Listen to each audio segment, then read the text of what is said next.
Bienvenue dans l'Interview Culture. C'est le spectacle le plus vu en France depuis ces dernières années, avec près de 5 millions de spectateurs. Il réunit toutes les générations sur le dance floor avec ses tubes indémodables et ses interprètes incontournables. Ce spectacle, c'est bien sûr Star 80, et parmi ces interprètes, nous avons le plaisir de découvrir et d'accueillir le papa du tube mondial Born to Be Alive, Patrick Hernandez. Bienvenue Patrick, merci d'être avec nous. Merci à vous de me recevoir. Alors Star 80, c'est un phénomène, c'est vraiment, on l'a dit, des millions de spectateurs, mais finalement, qu'est-ce qu'on trouve dans Star 80? On retrouve des copains, plein de copains, qui ont appris en plus à se connaître, à s'apprivoiser, parce qu'à une époque, on était tous un peu en compétition. Maintenant, on n'est plus là que pour distribuer de la bonne humeur et du plaisir aux gens. Et apparemment, ça a l'air de fonctionner, ce partage. Ouais. On va peut-être citer quelques-uns de vos copains. Oui, bien sûr. Jean-Pierre Madère, Plastique Bertrand, Émile et Images, Sabrina, la très belle Sabrina. Nous avons Johnny Jamison aussi, qui était un partenaire de François Feldman. Donc, il y a plein de copains avec nous. Et effectivement, on a appris on s'est apprivoisé parce qu'on se connaissait, on s'était croisés des dizaines de fois sur des plateaux, mais finalement on se connaissait pas si bien que ça. Maintenant c'est une grande famille, on est depuis 12 ans sur la route, depuis 2007. Et donc ça n'est que du bonheur parce que finalement on n'a pas grand chose d'autre à vendre que de la bonne humeur. Moi ce que je vous propose de faire, c'est de regarder tout de suite la bande-annonce de Star 80.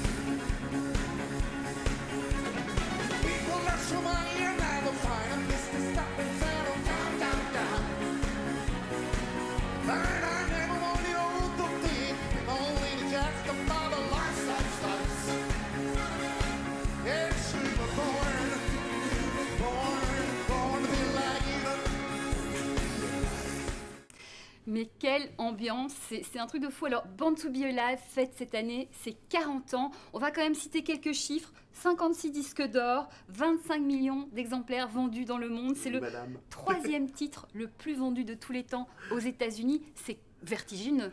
C'est assez incroyable, effectivement, et c'est une belle surprise. Et la plus belle des surprises, c'est la verdeur de ce titre. Et en fait, la longévité de cette histoire est absolument hallucinante. Si on m'avait dit il y a 40 ans que je serais encore aujourd'hui en train d'en parler, je ne vous aurais pas cru. Donc c'est une magnifique histoire, et je suis le papa de cette chanson, auteur, compositeur, interprète, éditeur, producteur de cette chanson. Alors cette histoire, c'est magnifique, c'est une belle histoire. Vous la racontez dans votre livre qui s'appelle Alive, vivant, et c'est là qu'on découvre que après tous ces hauts, eh bien, il y a eu des difficultés, des bas, des soucis de gestion, de naïveté peut-être, vous retrouvez dans des grosses dettes. Comment on remonte et puis qu'est-ce qu'il en ressort de tout ça pour vous ? On remonte, il faut faire un peu d'introspection dans ce genre de cas, et j'avais profité de cette période pour effectivement m'isoler un petit peu. J'avais une maison dans le Périgord, donc je suis allé au bord de la rivière pêcher et essayer de réfléchir un peu à ma condition.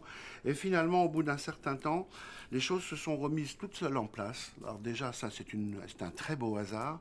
Et puis après, j'ai décidé effectivement que c'était une telle belle histoire qu'il fallait gommer le négatif et ne garder que le positif. Donc j'ai positivé la chose, et en fait, les bons hasards de la vie ont fait que les gens sont allés repêcher cette chanson pour la standardiser, parce que le statut de tube pour une chanson, le statut de standard n'est pas du tout le même. Et avec Born to Be Alive, on est dans le cas d'un standard. Donc en fait, ce titre s'étant standardisé, je me suis dit, ok, ça me suffit d'avoir laissé une trace comme ça, même si elle est légère, dans l'histoire de la musique en tout cas des années 80, des années 70, pour moi, ça suffit. Donc je suis énorme. Mr. Born to be Alive et je suis très content de l'être, très Eh honnêtement. bien, nous, on est ravis de vous découvrir, de vous redécouvrir sur scène avec tous vos acolytes. On rappelle 2 dates importantes, c'est toute la tournée Star 80, Star 80 Triomphe, le 18 mai au Stade de France et le 1er juin à Lyon. Beaucoup de succès à vous encore, Merci. Patrick Hernandez, à tous vos amis sur scène. Et nous, on se retrouve demain pour une nouvelle Interview Culture. Merci.